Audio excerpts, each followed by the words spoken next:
বন্ধুগণ, আমরা যারা উপস্থিত হয়েছে, আমরা প্রথমে প্রতিজ্ঞা করব মাহে রমজানে আমরা নিজেদেরকে গুনাহের থেকে বাঁচিয়ে রাখবো এবং অন্যদেরকেও গুনাহের থেকে বেঁচে থাকার জন্য দাওয়াত দিব।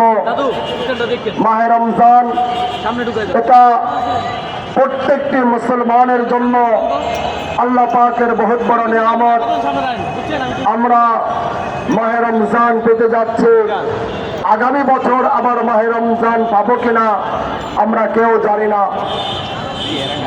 এজন্য মাহে রমজানের প্রতিটি ক্ষণ, প্রতিটি মুহূর্ত, প্রত্যেকটুকু সময়কে ইবাদতের মাধ্যমে কাটানো, এটা আমার আপনার আল্লাহ প্রদত্ত একটি বিধান এবং আমার আপনার জন্য একটি নৈতিক দায়িত্ব বটে।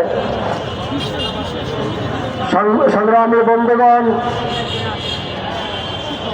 মাহে রমজান যেমনি ভাবে আমাদেরকে ইবাদতের তালিম দেয়,